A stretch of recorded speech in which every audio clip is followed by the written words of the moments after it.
अस्सल मालवणी चवीचो कोलंबी मसालो आज आपण कसो करतो तो बघूया।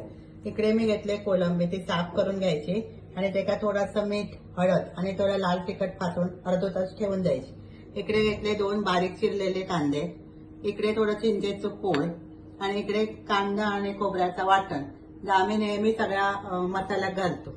आता हे जो व्हिडिओ मी वेगळं टाकलेलो आहे ते तुम्ही बघा आणि या कांदा खोबऱ्याचा वाटण त्याप्रमाणे करा। आम्ही आता तुम्ही ताजा केलाय, पण आम्ही करून पण फ्रीज मध्ये ठेवतो आणि आता मसाल्याचा वाटप असतं, त्यामुळे मसाल्याची जी करी करतो त्यामध्ये त्या घालतो। आणि इकडे मसाले आणि मीठ आणि थोडीशी वरून घालण्यासाठी कोथिंबीर। आता इकडे मी एक पॅन घेतलंय, त्याच्यात तेल घातलंय।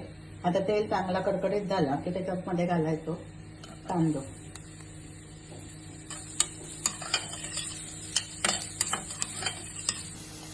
आता या कांदा चांगलं परतलो, थोडंसं गोल्डन ब्राऊन झालं की त्याच्यामध्ये हे मॅरिनेट केलेली कोलंबी घालायची।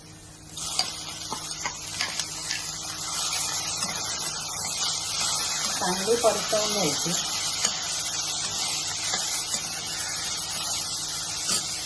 आणि त्याच्यात थोडासा पाणी घालून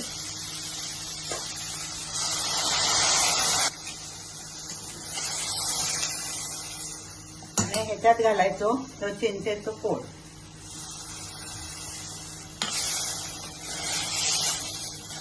आणि थोडासा आणखी पाणी घालून ही 10 ते 15 मिनिटं शिजवून द्यायची। आता 10 मिनिटं झाली। आता आपण कोलंबी शिजली का बघू, कारण कोलंबीचं कसं असतं की ती जास्त शिजवली ना की ती चिवड होतं च्युइंगम सारखी, म्हणून ती आणि कमी पण शिजवायची नाही जास्त पण ते शिजवून सॉफ्टच राहू होईल। आता शिजली कोलंबी।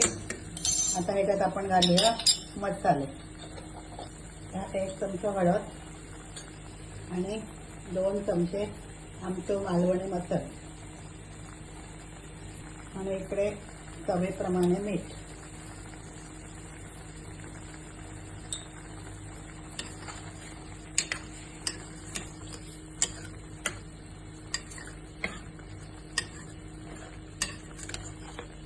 आता या मसाल्यामध्ये कोलंबी जरा उकळली की त्याच्यामध्ये आपण घालूया या कांद्या खोबऱ्याचा वाटण।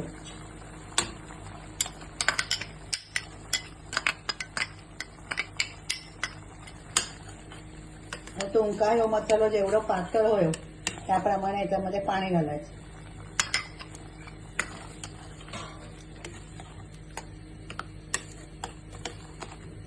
आता या कोलंबी मसाला चांगलं उकळलं, आपण त्याच्यात घालूया थोडीशी कोथिंबीर।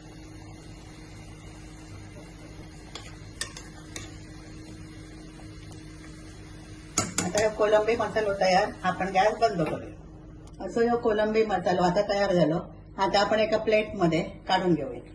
आता इकडे मी काय केलंय, आता आम्ही जेवणाची तयारी करतो त्यामुळे इकडे मी एका बाउल मध्ये कोलंबी मसाला काढून घेतलाय।